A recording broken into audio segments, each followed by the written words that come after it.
Dear students, let's begin with the NCERT reading of Class 12, Chapter 2, Human Reproduction. As you are aware, humans are sexually reproducing and viviparous. The reproductive events in humans include formation of gametes, that is gametogenesis, that is sperms in males and ovum in females, transfer of sperms into the female genital tract, that is insemination, and fusion of male and female gametes, that is fertilization, leading to formation of zygote. This is followed by formation and development of blastocyst and its attachment to the uterine wall, that is implantation, embryonic development, that is gestation, and the delivery of baby, that is parturition. You have learned that these reproductive events occur after puberty. There are remarkable differences between the reproductive events in the male and in the female. For example, sperm formation continues even in old men, but formation of ovum ceases in women around the age of 50 years. Let us examine the male and female reproductive system in humans. 2.1 The male reproductive system. The male reproductive system is located in the pelvis region. It includes a pair of testes along with accessory ducts, glands, and the external genitalia.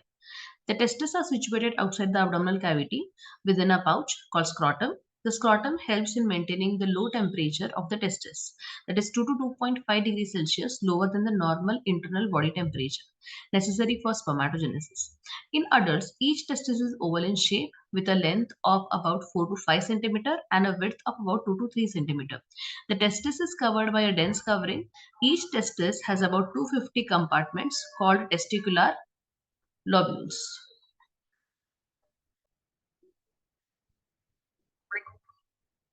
Each lobule contains 1 to 3 highly coiled seminiferous tubules in which sperms are produced.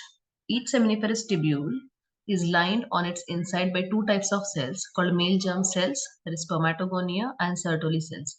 The male germ cells undergo meiotic divisions, finally leading to sperm formation, while Sertoli cells provide nutrition to the germ cells. The region outside the seminiferous tubules, called interstitial spaces, contains small blood vessels and interstitial cells or Leydig cells. Leydig cells synthesize and secrete testicular hormones called androgens. Other immunologically competent cells are also present. The male sex accessory ducts include rete testis, vasa efferentia, epididymis, and vas deferens. The seminiferous tubules of the testis open into the vasa efferentia through rete testis. The vasa efferentia leave the testis and open into epididymis located along the posterior surface of each testis. The epididymis leads to vas deferens that ascends to the abdomen and loops over the urinary bladder. It receives a duct from seminal vesicle and opens into urethra as the ejaculatory duct. These ducts store and transport the sperms from the testis to the outside through urethra. The urethra originates from the urinary bladder and extends through the penis to its external opening called urethral meatus. The penis is the male external genitalia. It is made up of special tissue that helps in erection of the penis to facilitate insemination. The enlarged end of penis, called the glans penis, is covered by a loose fold of skin called foreskin.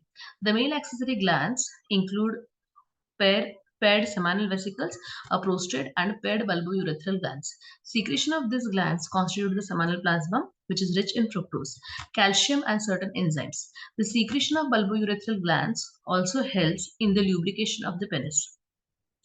2.2 The female reproductive system.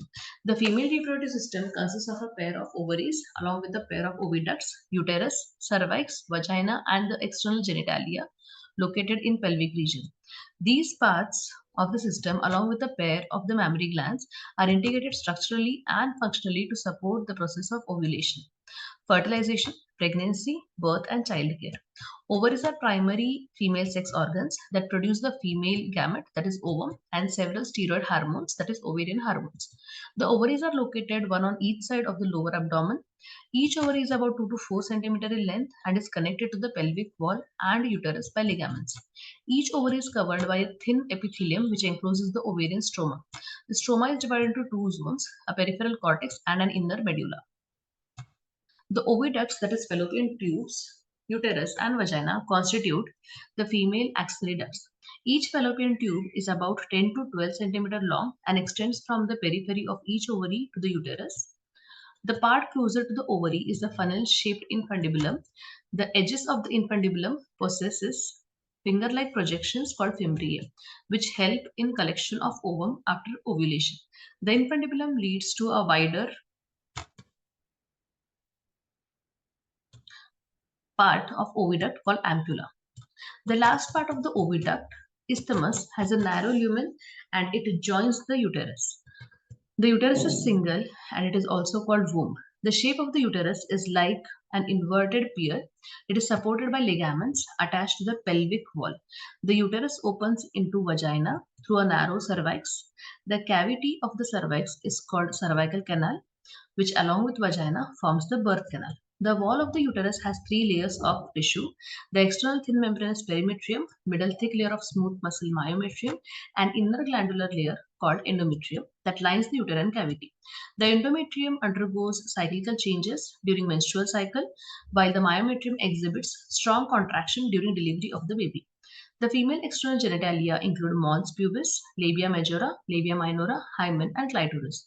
Mons pubis is a cushion of fatty tissue covered by skin and pubic hair. The labia majora are fleshy folds of the tissue which extend down from the mons pubis and surround the vaginal opening. The labia minora are paired folds of tissue under the labia majora. The opening of the vagina is often covered partially by a membrane called hymen. The clitoris is a tiny finger-like structure which lies at the upper junction of the two labia minora above the urethral opening. The hymen is often torn during the first coitus, that is intercourse. However, it can also be broken by a sudden fall or jolt, insertion of a vaginal tampon, active participation in some sports like horseback riding, cycling, etc. In some women, the hymen persists even after coitus. In fact, the presence or absence of hymen is not a reliable indicator of virginity or sexual intercourse.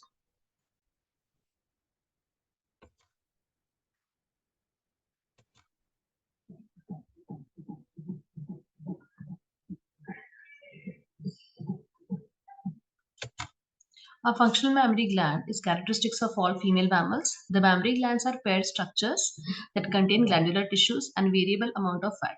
The glandular tissue of each breast is divided into 15 to 20 mammary lobes containing clusters of cells called alveoli. The cells of alveoli secrete milk which is stored in cavities of alveoli. The alveoli open into mammary tubules. The tubules of each lobe join to form a mammary duct. Several mammary ducts join to form a wider mammary ampulla, which is connected to lactiferous ducts through which milk is sucked out. 2.3 Gametogenesis.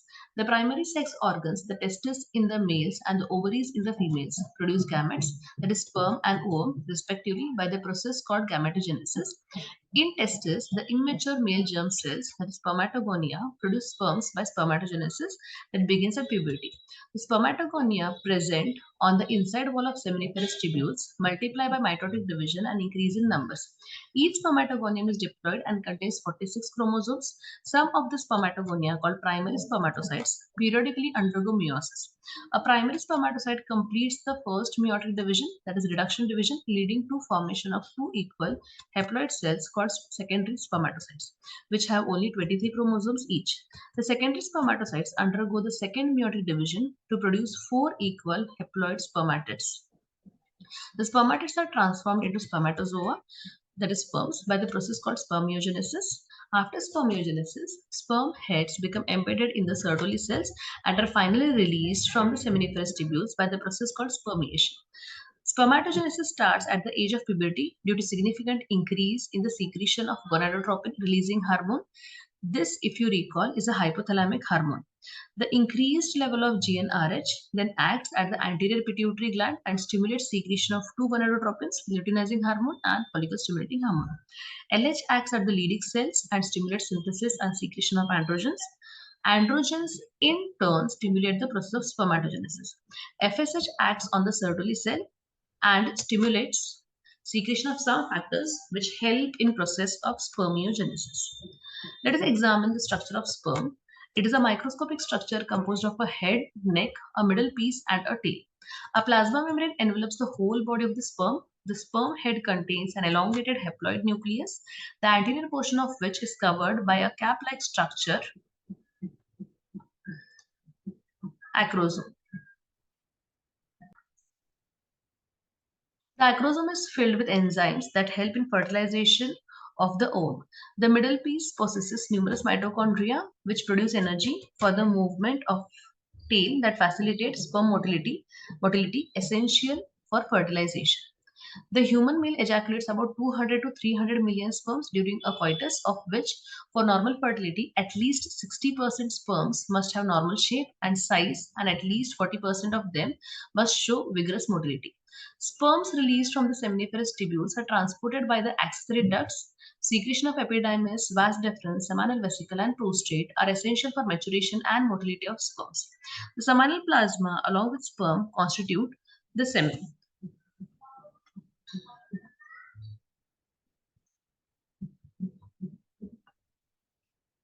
The functions of male sex axillary ducts and glands are maintained by testicular hormones, that is androgens.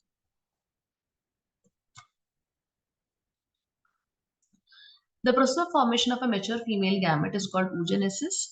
The process, which is markedly different from spermatogenesis. Oogenesis is initiated during the embryonic development stage when a couple of million gamete mother cells, that is oogonia, are formed within each fetal ovary. No more oogonia are formed and added after birth. These cells start division and enter into prophase 1 of the meiotic division and get temporarily arrested at that stage, called primary oocytes. Each primary oocyte then gets surrounded by a layer of granulosa cells and is called the primary follicle. A large number of these follicles degenerate during the phase from birth to puberty. Therefore, at puberty, only 60,000 to 80,000 primary follicles are left in each ovary. The primary follicles get surrounded by more layers of granulosa cells and a new theca and are called secondary follicles. The secondary follicles soon transforms into a tertiary follicle, which is characterized by a fluid-filled cavity called antrum. The theca layer is organized into an inner theca interna and an outer theca externa. It is important to draw your attention that it is at this stage that the primary oocyte within the tertiary follicle grows in size and complete its first meiotic division. It is an unequal division resulting in the formation of a large haploid secondary oocyte and a tiny first polar body. The secondary oocyte retains bulk of the nutrient-rich cytoplasm of the primary oocyte. Does the first polar body, born out of first meiotic division, divide further or degenerate? At present, we are not very certain about this. The tertiary follicle further changes into the mature follicle or Graafian follicle. The secondary oocyte forms a new membrane called zona pellucida surrounding it. The Graafian follicle now ruptures to release the secondary oocyte from the ovary by the process called ovulation. A diagrammatic representation of spermatogenesis and oogenesis is given below. 2.4 Menstrual cycle. The reproductive cycle in the female primates, for example, monkey, apes, and human beings, is called menstrual cycle. The first menstruation begins at puberty and is called menarche. In human females, menstruation is repeated at an average interval of about 28 to 29 days, and the cycle of events starting from one menstruation till the next one is called menstrual cycle.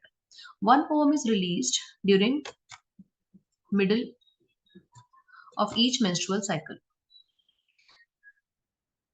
The major events of the menstrual cycle are shown in figure 2.9. The cycle starts with the menstrual phase when menstrual flow occurs and it lasts for 3 to 5 days. The menstrual flow results due to breakdown of endometrial lining of the uterus and its blood vessel, which forms liquid that comes out through vagina. Menstruation may occur if the released ovum is not fertilized. Lack of menstruation may be indicative of pregnancy. However, it may also be caused due to some other underlying causes like stress, poor health, etc. The menstrual phase is followed by the follicular phase. During this phase, the primary follicles in the ovary grow to become a fully mature Graafian follicle, and simultaneously, the endometrium of uterus regenerates through proliferation. These changes in the ovary and the uterus are induced by changes in the levels of pituitary and ovarian hormones. The secretion of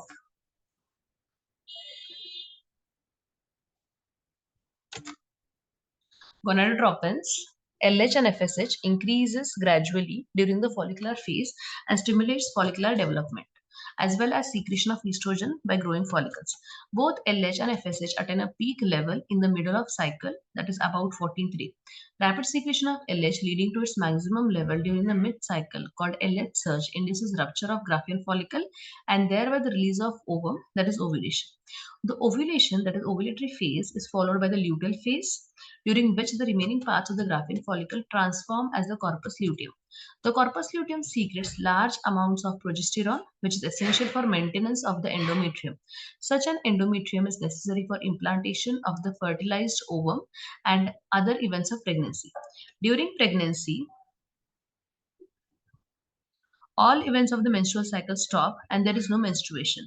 In the absence of fertilization, the corpus luteum degenerates. This causes disintegration of the endometrium, leading to menstruation, marking a new cycle.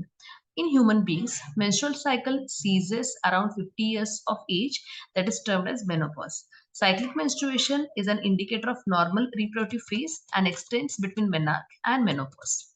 2.5 Fertilization and implantation. During copulation, that is coitus, semen is released by the penis into the vagina, that is insemination. The motile sperms swim rapidly, pass through the cervix, enter into the uterus, and finally reach the ampullary region of the fallopian tube.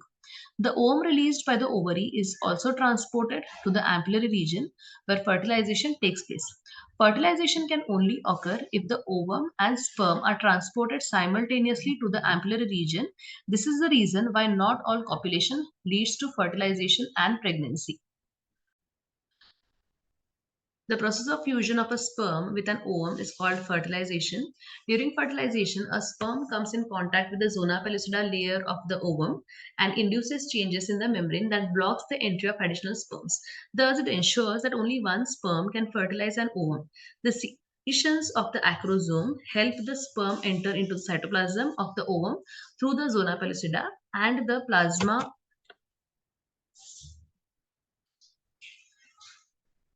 membrane. This induces the completion of the meiotic division of the secondary oocyte. The second meiotic division is also unequal and results in the formation of a second polar body and a haploid ovum. Soon the haploid nucleus of the sperm and that of the ovum fuse together to form a diploid zygote. One has to remember that the sex of the baby has been decided at this stage itself. Let us see how. As you know, the chromosome pattern in the human female is XX and that in the male is XY. Therefore, all the haploid gametes, that is ova, produced by the female have the sex chromosome X, whereas in male gametes, that is in sperms, the sex chromosome could be either X or Y. Hence, 50% of the sperms carry the X chromosome, while the other 50% carry the Y. After fusion of the male and female gametes, the zygote would carry either XX or XY, depending on whether the sperm carrying X or Y fertilized the ovum. The zygote carrying XX would develop into a female baby and XY would form a male. That is why scientifically it is correct to say that the sex of the baby is determined by the father and not by the mother. The mitotic division starts as a zygote moves through the isthmus of the oviduct called cleavage towards the uterus and it forms 2, 4, 8, 16 daughter cells called blastomeres. The embryo with 18 to 16 blastomeres is called a morula. The morula continues to divide and transforms into blastocyst as it moves further into the uterus. The blastomeres in the blastocyst are arranged into an outer layer called trophoblast and an inner group of cells attached to the trophoblast called the inner cell mass. The trophoblast layer then gets attached to the endometrium and the inner cell mass get differentiated as the embryo. After attachment, the uterine cells divide rapidly and covers the blastocyst. As a result, the blastocyst becomes embedded in the endometrium of the uterus. This is called implantation and it leads to pregnancy.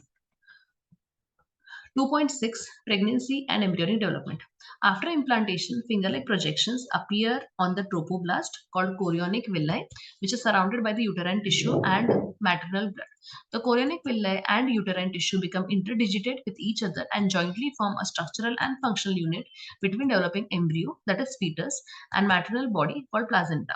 The placenta facilitate the supply of oxygen and nutrients to the embryo and also removal of carbon dioxide and excretory waste materials produced by the embryo. The placenta is connected to the embryo through an umbilical cord. which helps in the transport of substances to and from the embryo. Placenta also acts as an endocrine tissue and produces several hormones like human chorionic gonadotropin, HCG, human placental lactogen, HPL, estrogen, progestogens, etc. In the later phase of pregnancy, a hormone called relaxin is also secreted by the ovary. Let us remember that HCG, HPL, and relaxin are produced in women only during pregnancy. In addition, during pregnancy, the levels of other hormones like estrogen, progestogen, cortisol, prolactin, thyroxine, etc., are increased several folds in the maternal blood. Increased production of these hormones is essential for supporting the fetal growth, metabolic changes in the mother, and maintenance of pregnancy. Immediately after implantation, the inner cell mass, that is embryo, differentiates into an outer layer called ectoderm and an inner layer called endoderm. A mesoderm soon appears between the ectoderm and the endoderm. These three layers give rise to all tissues, that is organs in adults. It need to be mentioned here that the inner cell mass contains certain cells called stem cells which have potency to give rise to all the tissues and organs. What are the What are the major features of embryonic development at various months of pregnancy? The human pregnancy lasts 9 months. Do you know for how many months pregnancy lasts in dogs, elephant, cats? Find out in human beings. After 1 month of pregnancy, the embryo heart is formed. The first sign of growing fetus may be noticed by listening to the heart sound carefully through the stethoscope. By the end of the second month of pregnancy, the fetus develops limbs and digits. By the end of 12 weeks, that is first trimester, most of the major organ systems are formed. For example, the limbs and external genital organs are well developed. The first movements of the fetus and appearance of hair on the head are usually observed during the fifth month. By the end of about 24 weeks, that is end of second trimester, the body is covered with fine hair, eyelids separate and eyelashes are formed. By the end of 9 months of pregnancy, the fetus is fully developed and is ready for delivery. 2.7 Parturition and lactation. The average duration of human pregnancy is about 9 months, which is called the gestation period. Vigorous contraction of the uterus at the end of pregnancy causes expulsion or delivery of the fetus. This process of delivery of the fetus, that is childbirth, is called parturition. Parturition induced by a complex neuroendocrine mechanism. The signals for parturition originate from the fully developed fetus and the placenta, which induce mild uterine contraction called fetal ejection reflex. This triggers release of oxytocin from the maternal pituitary. Oxytocin acts on the uterine muscle and causes stronger uterine contraction, which in turn stimulates further secretion of oxytocin. The stimulatory reflex between the uterine contraction and oxytocin secretion continues, resulting in stronger and stronger contraction. This leads to expulsion of the baby out of the uterus through the birth canal. This parturition. Soon after the infant is delivered, the placenta is also expelled out of the uterus. The mammary glands of the female undergo differentiation during pregnancy and start producing milk towards the end of pregnancy by the process called lactation. This helps the mother in feeding the newborn. The milk produced during the initial few days of lactation is called colostrum, which contain several antibodies absolutely essential to develop resistance for the newborn babies. Breastfeeding during the initial period of infant growth is recommended by doctors for upbringing of a healthy baby. So, dear students, with this, we are done with the reading of human reproduction. If you like the video, do share, like, and subscribe. Thank you.